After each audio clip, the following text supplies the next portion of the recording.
What's going on, guys? In today's video, I'm going to be giving you the top 5 anchors that you need to play for Operation Solo Raid. Let's just get straight into it. For the first operator that you need to play is going to be our number 5 spot, Lesion. Now, Lesion, yes, is an anchorer. I know that he is a 2-speed, but you need to be on site or near site for that matter to be able to get the most out of his utility. Why is that? Well, with Lesion, he has a rechargeable ability, meaning he only gets one of his ability every single few seconds, right? So he gets one of his goo mines every few seconds, meaning that the longer amount of seconds that you're alive, the more goo mines you get.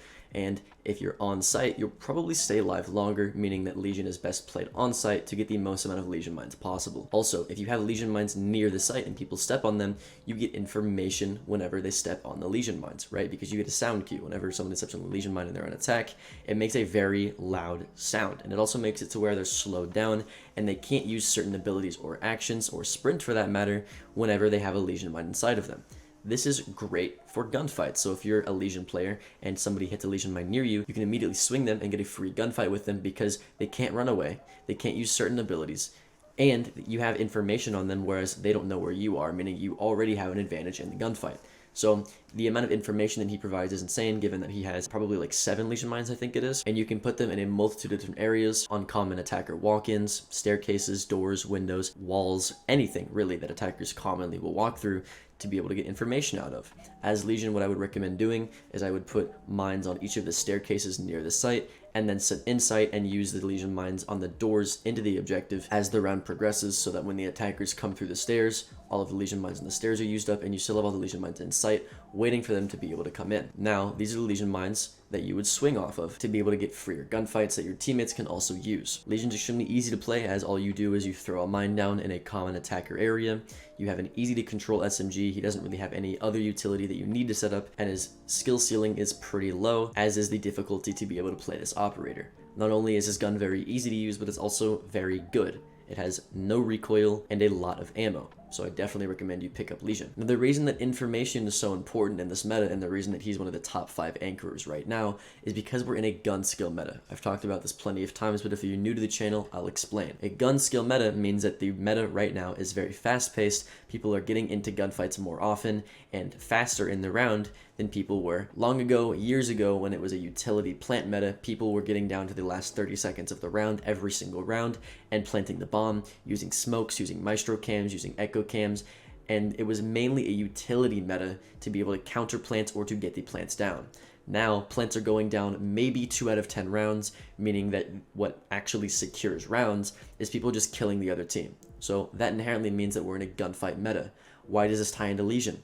Well, the only way to get an advantage in a gunfight is to have information, right? If you have information on somebody, that means you can swing them, pre-fire them, get in a gunfight with them. You don't have to react to where they are because you already know where they are, and they don't know where you are, right? So you get more reaction time. It's easier for you to get into a gunfight. In a meta where it's pure gun skill, having information helps out a lot, and that is why Lesion is so good right now. And then coming into our number 4 spot for the same reason as Lesion is going to be Melusi. Again, an information operator, but a little bit better than Lesion. Her utility, although she only has 3 of them compared to Legion's 7, is bulletproof, meaning that they have to use bulletproof utility to be able to destroy it. Now, this is really good because things like bulletproof shields, Maestro's Evil Eyes, bulletproof cameras, and other utility that needs grenades or explosives to be destroyed can stay alive if the attackers are using bulletproof utility to be able to destroy your Banshees. This is really, really good. Even if they destroy your Banshees by shooting it once they walk in it, or by using bulletproof utility on it, you're still getting information off of these Banshees because you're hearing them be destroyed. Now, if they're not destroyed and somebody walks into them, then they're slowed down just like a Lesion mine.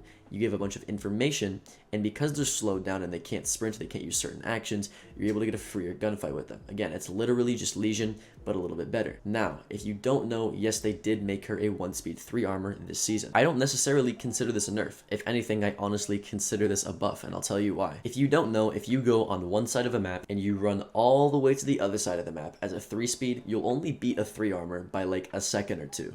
So the speed difference between 3 armors and 3 speeds is actually very minimal.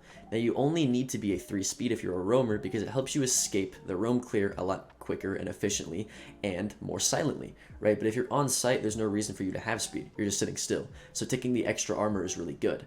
Now, as Melusi, your utility is in or near site anyway, so it doesn't make sense for you to be roaming, meaning that she's already pretty much an anchor, right? So her having more armor, if she's just sitting still and swinging off of her Banshees, actually is a buff to her more than it is a nerf, and I actually think it's really good, and that's why I recommend you play Melusi this season as an anchorer. Coming in at my number 3 spot is going to be Mute. Now, Mute has always been a solid anchor. The only change that they made to him recently that maybe put him on this list is instead of making him a 2-speed 2 armor, they made him a 1-speed 3 armor, just like they did to Melusi. Now, Mute has the shotgun SMG-11 combo. This is great for anchoring. The reason this is great for anchoring is because both of those weapons are short-range weapons. If you have short-range weapons, you need to be playing on sight because the attackers eventually have to come to you. And if the attackers have to come to you, they have to close the distance to you. You can have a shotgun to be able to actually take those close-range gunfights easier, as well as an SMG-11 that's meant to take close-range gunfights, right? So naturally, people with that utility are meant to be played on sight. Not only that, but like I said, he's a 3 armor, and his utility is also meant to be used on sight. You can deny drones, you can deny a lot of utility, including Yana clones, Lion scans, Jackal tracks, Dokkaebi calls. So, you know, all of those operators are meta right now because of information, right? You can deny all of that. So he's great at denying attacker information, which, like I said, is kind of meta right now, right? And also he serves as wall denial, if that wasn't enough, right? So much utility, very versatile, very fitting for this meta being that you need information. He also brings a Nitro Cell, right? So versatility powerhouse, very easy to play, very easy to get to know. The only thing that is not really easy about him is his loadout if you're in console. But other than that, he's a very good operator. I definitely recommend you play him in Operation Solar Raid. That being said, coming into my number 2 spot is going to be Azami. The reason that Azami is so high on this list is because she's one of the best defenders in the entire game. She has been since she came out, and they haven't changed her. In a gun skill meta, the ability to have a deployable shield is very, very big. Deployable shields give you information because of the glass slits in the deployable shield, but it also makes gunfights easier, especially if you don't have a good weapon selection. They have to waste bulletproof utility, and even more utility if they want to burn Jaeger ADSs to be able to clear out that deployable shield. And even then, you can still swing them without a deployable shield, right? So it doesn't really matter. This being said, Azami brings not 1, not 2, not 3, but 5 deployable shields that can be thrown anywhere on any surface. Now this is extremely powerful. Not only that, but you can use it to cover vertical play if they play above or below you. You can use it to cover drone holes for information denial. You can use it to cover rotates. If you have a rotate that's really exposed to a bunch of windows, you can use it to cover that. You can use it to swing off of, right? You can use it as a deployable shield, like I just said.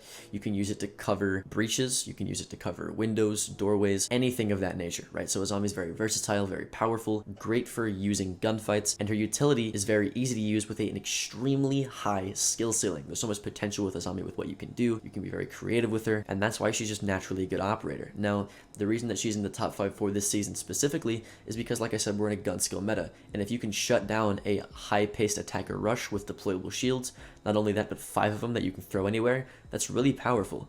Not only that, but she has the deagle for sight setup if you want to make head holes, hip holes, etc. And she has barbed wire for information, which, like I said, is very good right now. So overall, Azami is a great operator, and I don't think that will change anytime soon. Now, for the number 1 operator that you need to play anchoring in the game of Rainbow Six Siege Operation Solar Raid is, by zero surprise, Smoke. Now, Smoke has always been the ideal anchor. Everybody, when they think of an anchor and they think of an example of what an anchor means, they always think of Smoke, and I'm going to explain why. Smoke has everything that an anchor would need, and more, and the way that he plays with his utility and his playstyle overall is very cohesive with the utility that he brings. Let me break this down for you. He has a deployable shield. He also has not that good of a loadout, right? Like I said, very close range, very limiting.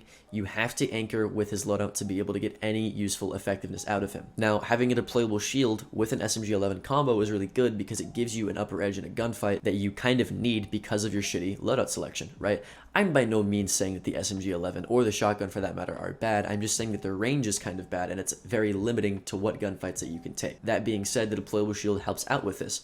You know what else helps out with this? The fact that you're a 3 armor. If you're a 3 armor and you have a deployable shield and you have a very limiting gun selection, that makes you the perfect anchor. That means you literally have to stay on site or else you're probably going to die on the roam. That being said, if he's staying on site, something that could slow down the attacker rush really, really well is smokes, right? So not only is he good because he has information with the deployable shield, his entire kit as an operator with his loadout in terms of his weapon selection and his 3 armor status are great with that deployable shield, and he can slow down the attacker rushes. That all just makes him a very, very good anchorer and a very good operator in general. He also has a shotgun for sight setup. If you want to make rotates, you want to make head holes, you can set up the sight completely how you want to and play off of it completely how you want to and outplay the enemy so well to the point where I honestly want to say like this is one of the highest skill ceilings of an operator in the entire game. There's so much that you can do with him. Of course, there are default strats, and he's a very hard operator to learn because of his limiting gun selection, but he's always going to be a solid anchorer. With that out of the way, that's pretty much it for the entire video. If you want to get better at the game of Rainbow Six Siege, subbing to the channel would not be a bad move by any metric. I upload 4 times a week, Monday, Wednesday, Thursday, and Friday. I coach people for free on Thursdays if you join my Discord server, links down below. I post daily on TikTok and YouTube Shorts. If you enjoyed the content, sub, like the video, and I'll see y'all later.